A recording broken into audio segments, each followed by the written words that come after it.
Hello everyone, स्वागत है आप सभी का स्टडी वेदांग में। फ्रेंड्स, आज का जो है हमारा टॉपिक है इकोलॉजी और एनवायरनमेंट में पारितंत्र यानी कि इकोसिस्टम। इकोसिस्टम को हम अच्छे से समझेंगे।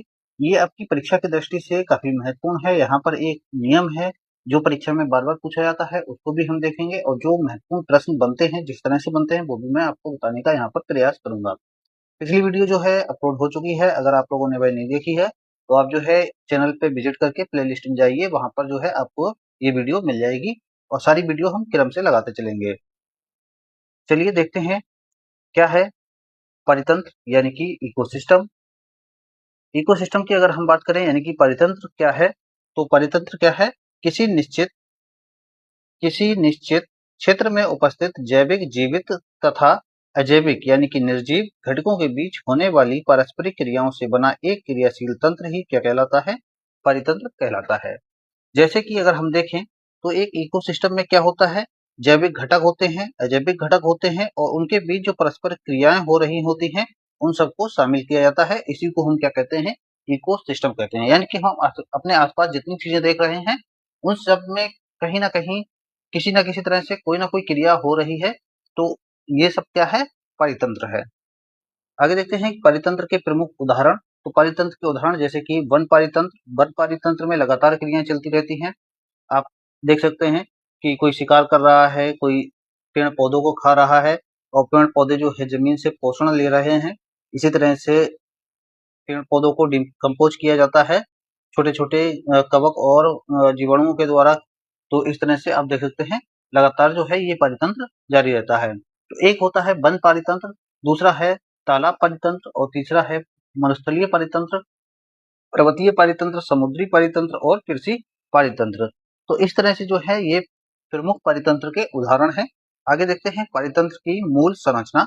तो मूल संरचना में क्या क्या शामिल होता है? एक तो होता है अजैविक घटक यानी कि अबायोटिक कंपोनेंट्स, दूसरा होता है जैविक घटक यानी कि बायोटिक कंपोनेंट्स। जैविक घटक, अजैविक घटक मैंने आपको बता दिया है, लेकिन एक बार फिर से बता देता हूँ कि ये निर्जीव घटक होते हैं, जीवों के जीवन को प्रभावित करते हैं। और जबकि जैविक घटक ये जीवित घटक होते हैं और एक दूसरे पर निर्भर रहते हैं।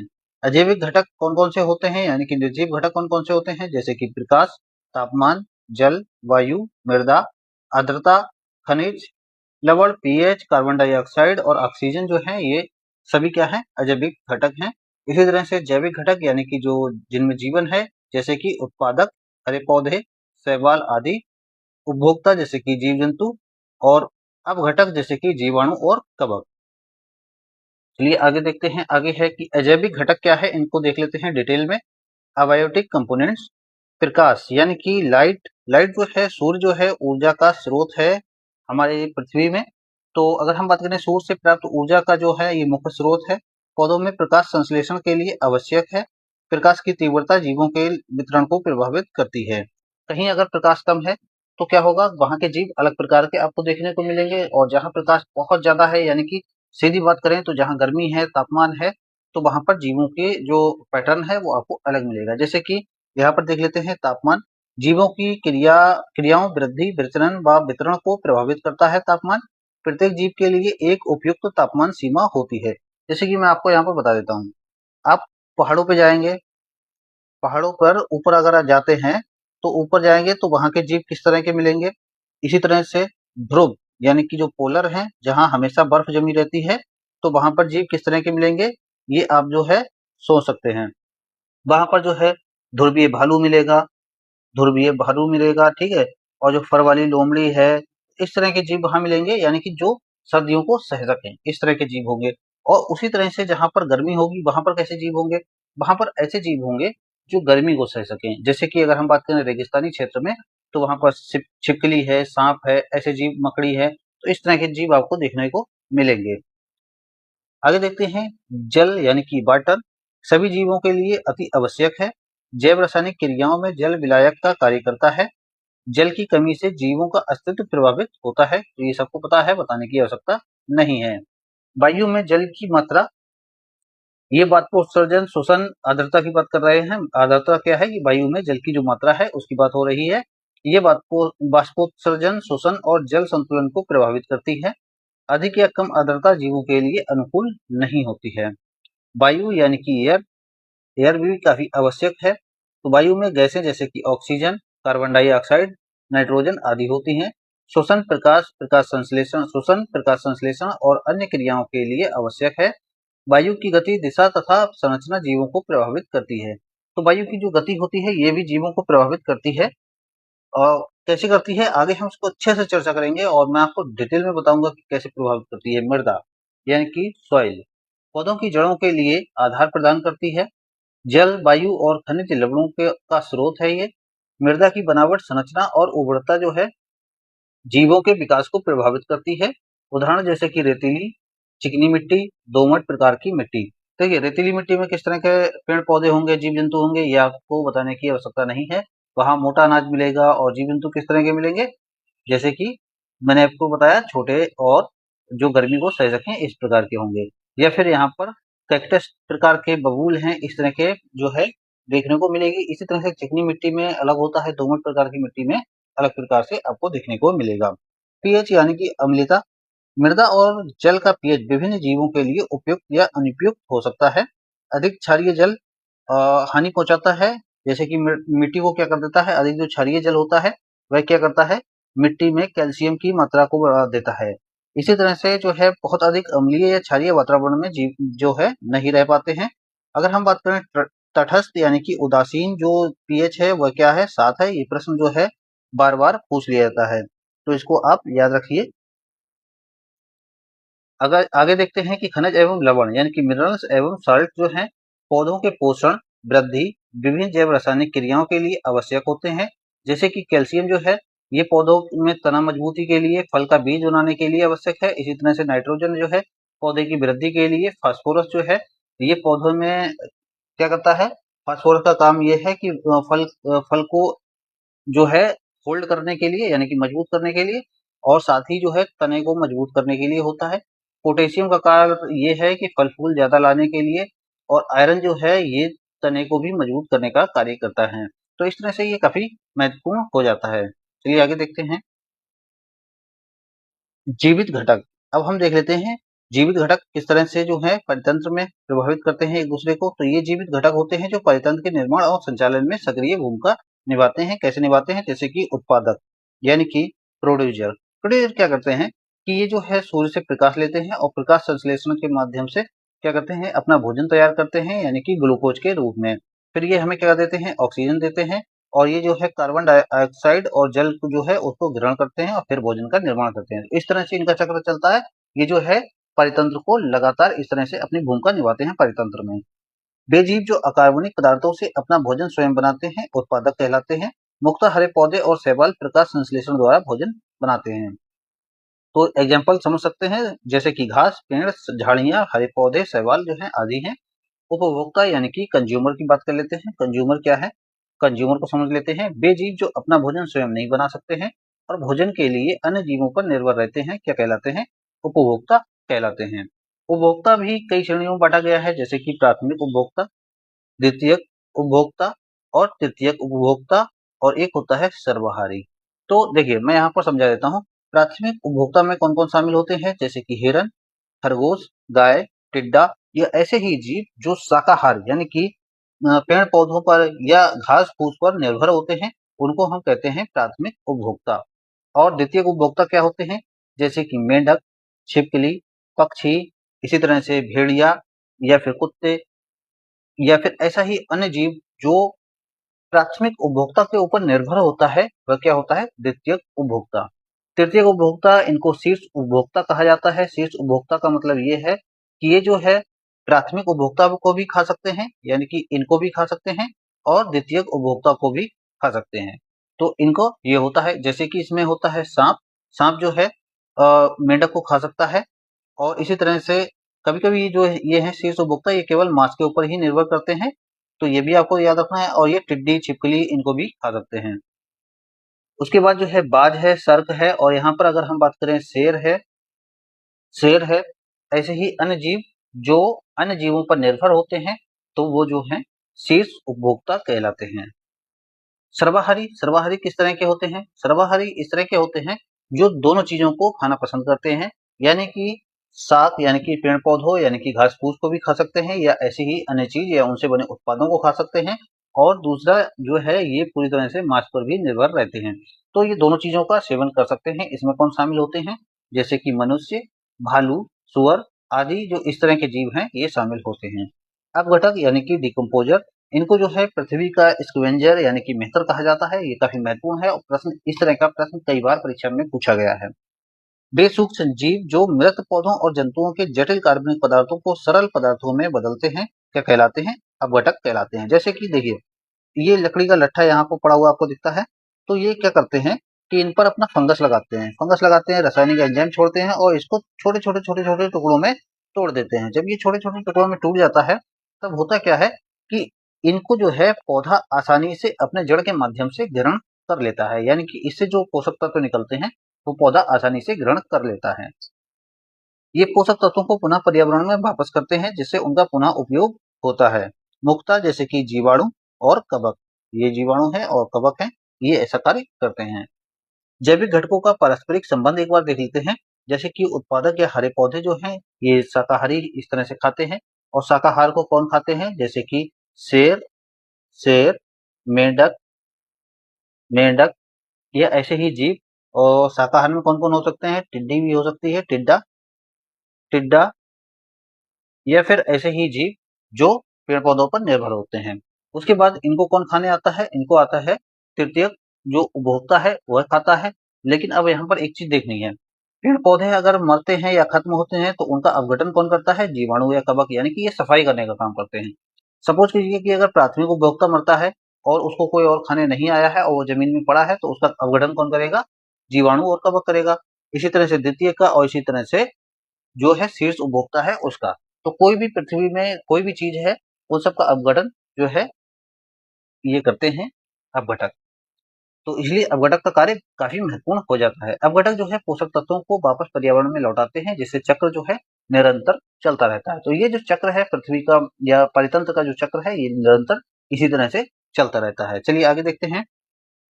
पारितंत्र के प्रकार प्रकार देख लेते हैं। पारितंत्र जो है दो प्रकार का होता है। एक होता है प्राकृतिक पारितंत्र, दूसरा होता है कृत्रिम, यानी कि एक होता है नेचुरल और दूसरा होता है आर्टिफिशियल। यहाँ पर तीन है, दो लिखिए। और प्राकृतिक जो पारितंत्र को आगे दो भागों में बांटा गया है। कौन कौन से हैं? एक तो है स्थलीय पारितंत्र और दूसरा है जलीय पारितंत्र। आइए इसको समझ लेते हैं। प्राकृतिक पारितंत्र, ये पारितंत्र प्रकृति द्वारा स्वतः निर्मित होते हैं, जिसमें मानव का हस्तक्षेप या नियंत्रण बहुत कम होता है। स्थलीय पारितंत्र को देख लेते हैं एक बार। ये जो है भूमि पर पाए जाते हैं, जैसे कि वन पारितंत्र। वन जो है ये स्थल पर होता है। घास भूमि पारितंत्र, मरुस्थलीय पारितंत्र, टुंड्रा पारितंत्र। मैंने अभी आपको बताया कि टुंड्रा में अलग प्रकार की प्रजाति होगी, पेड़ पौधों से लेके जीव जंतु तक। इसी तरह से रेगिस्तान में अलग मिलेंगे, घास भूमि में अलग मिलेंगे, यहाँ पर घास चरने वाले जीव जंतु मिलेंगे। और जो वन परितंत्र है, यहाँ पर वनों में रहने वाले जो जीव जंतु जिस प्रकार के होते हैं वह आपको मिलेंगे। जलीय परितंत्र की बात करें तो इसमें क्या है कि मीठे जल का परितंत्र अलग होता है और खारे जल का परितंत्र यानी कि समुद्री जल का परितंत्र अलग होता है। मीठे जल में जैसे कि तालाब, झील, नदी आदि का परितंत्र अलग होता है और इसी तरह से समुद्र, महासागर, प्रवाल भित्तियां जो हैं ये अलग परितंत्र मानी जाती हैं। कृत्रिम पारितंत्र यानी कि आर्टिफिशियल या फिर मानव निर्मित जो पारितंत्र है उसकी बात कर लेते हैं। जैसे कि इनमें एक शामिल है कृषि पारितंत्र। कृषि पारितंत्र जो है मानव द्वारा फसल उत्पादन के लिए बनाया गया पारितंत्र है। इसमें आपको अलग अलग प्रकार के जीव, अलग अलग प्रकार के पौधे देखने को मिलेंगे, तो इसको जो है कृषि पारितंत्र, मानव निर्मित पारितंत्र कहा जाता है। तो ये आपको याद रखना है कि कृषि पारितंत्र किस प्रकार का पारितंत्र है, मानव निर्मित पारितंत्र है। दूसरा देखते हैं एक्वेरियम। ये एक नए प्रकार का चलन है और ये काफी लोकप्रिय हो रहा है इस समय, ज्यादातर जो अर्बन क्षेत्र हैं उनमें। तो ये क्या करते हैं कि कांच के टैंक में पौधों और जलीय पौधों को रखकर बनाया गया एक पारितंत्र है, यानी कि आप सब समझ रहे हैं और सब देख चुके होंगे इसको। उद्यान यानी कि गार्डन इकोसिस्टम। उद्यान परितंत्र क्या होता है कि कहीं पर बगीचा लगाना या फिर उद्यान पार्क बनाना, या कोई अपने प्राइवेट जो उसका एरिया है वहां पर अपने पौधे लगा लेना। सपोज कीजिए कि आप अपने जो है खेत की मेड़ पर भी पौधे लगा लेते हैं। खेत की मेड़ पर कुछ लोग पौधे लगाते हैं एक्स्ट्रा इनकम के लिए, तो वह भी एक प्रकार का पारितंत्र माना जाता है। लेकिन कौन सा पारितंत्र माना जाता है? मानव निर्मित पारितंत्र। तो जैसे कि अभी मैंने आपको बता दिया, उद्यान, पार्क, बाग बगीचे जहाँ विभिन्न पौधे लगाए जाते हैं। उसके बाद देखते हैं कृत्रिम पारितंत्र। कृत्रिम पारितंत्र तालाब जो है, कृत्रिम तालाब जो है ये किस लिए बनाए जाते हैं, उनका विशेष उद्देश्य होता है। जैसे सोचिए कि आपने एक तालाब बनाया, क्यों बनाया? क्या ज़रूरत थी आपको तालाब बनाने की? आपने इसमें जो है मछली पालन या फिर बत्तख पालन, इस तरह का आपने जो है इसके लिए आपने ये तालाब बनाया। तो इसमें क्या करेंगे, एक विशेष प्रकार की मछली आएँगे और उसको छोड़ देंगे, तो इसमें जो है उसके साथ उसका परितंत्र तैयार होगा और साथ ही इसके अलावा कुछ अन्य जीव-जंतु भी इस पर निर्भर होंगे, तो ये एक अलग परितंत्र बन जाएगा जो कि कैसा होगा, मानव निर्मित परितंत्र। कुछ चीज़ें ध्यान रखने वाली हैं, उनको देख लेते हैं कि प्राकृतिक पारितंत्र अपने आप बनते हैं और लंबे समय तक स्थायी रहते हैं। कृत्रिम पारितंत्र मानव की आवश्यकता अनुसार बनाए जाते हैं और मानव के नियंत्रण में रहते हैं। प्राकृतिक पारितंत्र की स्थिरता अधिक होती है, जबकि कृत्रिम पारितंत्र की स्थिरता मानव पर निर्भर करती है। यहाँ एक बात समझिए, कुछ लोग कहते हैं कि गवर्नमेंट जो है प्रोजेक्ट टाइगर, प्रोजेक्ट लायन और वन्य जीव उद्यान वगैरह हैं, राष्ट्रीय पार्क हैं, इनको बनाने में पैसा खर्च करती है। गवर्नमेंट का उद्देश्य ये है कि जो प्राकृतिक पारितंत्र हैं, उनका संरक्षण किया जा सके। यदि इनका जो है इनको डिसबैलेंस होता है या किसी तरह से की हानि होती है, तो पूरा सिस्टम यानी कि पूरा परितंत्र ही बिगड़ जाएगा और जो है हमारा पृथ्वी है या हमारा जो क्षेत्र है, उस पर काफ़ी गहरा इम्पैक्ट पड़ेगा। आगे हम इसको अच्छे से समझेंगे, देखना आप। चलिए, ऊर्जा का प्रवाह, अब फ्लो ऑफ एनर्जी समझ लेते हैं कि एनर्जी जो है किस तरह से फ्लो होती है। परितंत्र में ऊर्जा का जो मुख्य स्रोत होता है वह क्या है? सूर्य है। सूर्य से प्राप्त प्रकाश ऊर्जा को हरे पौधों और विद्युत प्रकाश संश्लेषण द्वारा रासायनिक ऊर्जा में बदल देते हैं। देखिए, ऊर्जा का जो प्रवाह है, यहाँ से प्रश्न आपका बनता है। इसको आप ध्यान से देखिए, अच्छे से देखिए। विभिन्न परीक्षाओं में यहाँ से प्रश्न पूछा गया है। जैसे कि आप देखेंगे यूपीपीसीएस में, बीपीएससी में, इसी तरह से टीचिंग की जितनी भी परीक्षाएं होती हैं उनमें यहाँ से प्रश्न पूछा ही जाता है। और ये जो परितंत्र वाला जो चैप्टर है ना, ये बहुत महत्वपूर्ण है टीचिंग के लिए। तो आप जो है इसको अच्छे से लेकर चलिए। तो जैसे कि देख लेते हैं, ऊर्जा जो है कहाँ जाती है? घास, पेड़-पौधे जो हैं इस ऊर्जा लेते हैं और अपना भोजन का निर्माण करते हैं। फिर इनसे ऊर्जा कहाँ जाती है? प्राथमिक उपभोक्ता में, यानी कि ये इनको चरते हैं, इनको खाते हैं, उसके बाद इनको ऊर्जा प्राप्त होती है। फिर इसके बाद क्या होता है कि जो द्वितीयक उपभोक्ता होते हैं वह इनसे ऊर्जा लेते हैं और इसी तरह से शीर्ष उपभोक्ता तक ऊर्जा पहुँचती है। तो ये ऊर्जा का एक क्रम है और इसको ही कहते हैं एक दिशीय क्रम। एक दिशीय यानी कि वन वे क्रम है ना? तो इसको ऊर्जा का एक दिशीय कहा जाता है। एक दिशीय क्रम यानी कि वन वे प्रवाह कहा जाता है। इसे ऊर्जा का एक दिशीय प्रवाह कहा जाता है। ये काफी महत्वपूर्ण है और बार-बार प्रश्न पूछा गया है। यहाँ पर देख लेते हैं ऊर्जा प्रवाह की विशेषताएं, जैसे कि ऊर्जा का प्रवाह एक दिशीय यानी कि वन वे होता है, ठीक है। ये ऊर्जा उत्पादकों से भिन्न है, पोषण स्तरों तक पहुंचती है, यानी कि ये ऊर्जा जो उत्पादक है उनसे विभिन्न पोषण स्तरों तक पहुंचती है। मैंने आपको बता दिया है कि इस तरह से ये पहुंचती है। प्रत्येक पोषण स्तर पर ऊर्जा का कुछ भाग ऊष्मा के रूप में नष्ट हो जाता है। हाँ, बिल्कुल हो जाता है। कितना होता है? अभी मैं आपको बताता हूँ। ये लगभग होता है 10%। इसी को ऊर्जा का 10% नियम कहा जाता है। ये काफी महत्वपूर्ण है कि ऊर्जा का 10% नियम क्या है। ये परीक्षाओं में कई बार पूछा गया है। अगले पोषण स्तर तक ऊर्जा की मात्रा कम होती जाती है, ये आपको याद रखना है। बढ़ेगी नहीं, कम होगी। क्यों भाई? सूर्य से हमें ज्यादा ऊर्जा मिली, उसके बाद पेड़ पौधों ने एनर्जी ली, उससे अपना भोजन तैयार किया, कुछ ऊर्जा इन्होंने अपनी वेस्ट कर दी, उसके बाद प्राथमिक उत्पादक हैं, इन्होंने ऊर्जा ली, इन्होंने ऊर्जा लेके अपना भोजन बनाया, उसके बाद कुछ ऊर्जा इन्होंने भी वेस्ट कर दी। तो इस तरह से जो है 10% ऊर्जा ही अगले स्तर तक पहुंच पाती है। अपघटन यानी कि डिकम्पोजिशन, मृत पौधे जो हैं जंतुओं तथा उनके अवशेषों का अपघटन जीव सरल पदार्थों में तोड़कर करते हैं। ये मैंने आपको बताया है अभी।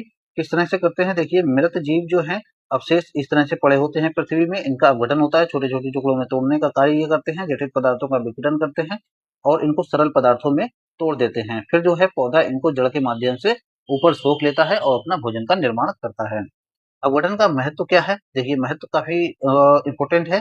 पोषक तत्वों को पुनः पर्यावरण में उपलब्ध कराता है, काफ़ी इम्पोर्टेंट है। मृत जैविक पदार्थों का संचयन रोकता है। मृदा की उर्वरता बनाए रखने में सहायक होता है। प्रश्न बार-बार पूछा गया है। परितंत्र में पोषक तत्वों के पुनर्चक्रण में महत्वपूर्ण भूमिका निभाता है। चलिए आगे देखते हैं। उत्पादकता यानी कि प्रोडक्टिविटी। उत्पादकता से तात्पर्य प्रति इकाई क्षेत्र में प्रति इकाई समय में जैव द्रव्य के निर्माण की दर से है। परितंत्र की उत्पादकता मुख्यतः उत्पादकों द्वारा होती है, अर्थात हरे पौधों द्वारा प्रकाश संश्लेषण के माध्यम से की जाती है। उत्पादकता को दो प्रकारों में बांटा गया है। कौन कौन से? एक तो होता है सकल प्राथमिक उत्पादक यानी कि जीपीपी। तो जीपीपी क्या होता है? कुल जैव द्रव्य का निर्माण, यानी कि एक पौधे ने कितना जैव द्रव्य का निर्माण किया है, वह क्या है? सकल प्राथमिक उत्पादकता। ठीक है। इसी तरह से अगर देखें शुद्ध प्राथमिक उत्पादकता यानी कि एनपीपी। तो एनपीपी क्या है कि जीपीपी माइनस शोषण हानि, यानी कि क्या करते हैं कि जितना भी जैव द्रव का निर्माण किया है वो उसमें से हम क्या करेंगे, जो शोषण की हानि हुई है यानी कि प्रकाश संश्लेषण के लिए जो पौधे ने अपनी प्रक्रिया या प्रोसेस अपनाया है उसमें जितनी भी हानि हुई है उसको घटाकर हम क्या प्राप्त करते हैं, शुद्ध प्राथमिक उत्पादकता। तो आप जो है इसको अच्छे से याद कीजिए क्योंकि ये प्रश्न कई बार पूछे गए हैं। यहाँ पर देख लीजिए सकल प्राथमिक उत्पादकता यानी कि हरे पौधों द्वारा कुल प्रकाश संश्लेषण द्वारा निर्मित कुल जैव द्रव जो है उसकी मात्रा। और शुद्ध प्राथमिक उत्पादकता क्या होता है, एनपीपी यानी कि सकल उत्पादकता में से शोषण द्वारा उपयोग हुई ऊर्जा को घटाने के बाद शेष बची ऊर्जा। तो आप ये समझ सकते हैं। आगे देखते हैं कि जैविक एवं अजैविक घटकों की पारस्परिक निर्भरता। परितंत्र परितंत्र जैविक यानी कि जीवित तथा अजैविक यानी कि निर्जीव घटकों के बीच निरंतर परस्पर क्रिया पर आधारित होता है, ये आपको याद रखना है। साथ ही जैविक घटक अजैविक घटकों से भोजन, जल, वायु, ताप आदि प्राप्त करते हैं और अपना अस्तित्व बनाए रखते हैं।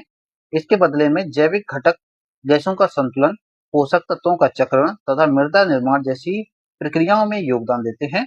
यदि इन घटकों में से किसी एक में भी परिवर्तन होता है तो पूरा परितंत्र प्रभावित हो जाता है, इसलिए इसका संरक्षण करना आवश्यक है। परितंत्र का कार्य प्रवाह मैं आपको वैसे बता चुका हूँ, लेकिन एक बार देख लीजिए। उत्पादक जो है हरे पौधे ये होते हैं और इस पर निर्भर होते हैं। शाकाहारी जो जानवर हैं वे पौधों पर निर्भर होते हैं और इनका जो अपघटन होता है यानी कि मृत अवशेष, इन सबको एक बार मरना होता है। तो किसी न किसी इनके जो अवशेष होते हैं, किसी भी तरह के अवशेष हों, उनका डिकम्पोजिशन होता है। डिकम्पोजिशन कौन करते हैं, जीवाणु और कवक करते हैं। और ये जो है क्या करते हैं, सरल पोषक तत्वों में इनको तोड़ देते हैं और सरल पोषक तत्वों में तोड़कर इनको क्या करते हैं, पौधे फिर से ग्रहण कर लेते हैं। तो इस तरह से ये जो चक्र है, इकोसिस्टम फ्लो जो डायग्राम है यानी कि परितंत्र का जो कार्य प्रवाह है, ये लगातार चलता रहता है। तो इस तरह से यहाँ पर हमारी ये वीडियो यानी कि अध्याय 2 आज समाप्त होता है। और उसके बाद अब हम देखते हैं अध्याय 3। अध्याय 3 को हम अच्छे से समझेंगे। और अध्याय 3 क्या है, खाद्य श्रृंखला एवं खाद्य जाल और पोषण स्तर। ये जो है आपकी परीक्षा की दृष्टि से काफी महत्वपूर्ण है, बार बार कई परीक्षाओं में इससे प्रश्न आते रहे हैं। तो मैंने आपको बता दिया है कि अध्याय 1 यानी कि चैप्टर 1 जो है हम दे चुके हैं, अपलोड कर चुके हैं। अगर आप लोगों ने वह वीडियो नहीं देखी है तो आप जो है उसको प्लेलिस्ट में जाकर देख सकते हैं। आप लोगों को कैसी लगी ये वीडियो आप कमेंट बॉक्स में बता सकते हैं और वीडियो को लाइक कीजिए, चैनल को सब्सक्राइब कर लीजिए ऐसी ही अन्य वीडियो के लिए। Thank you.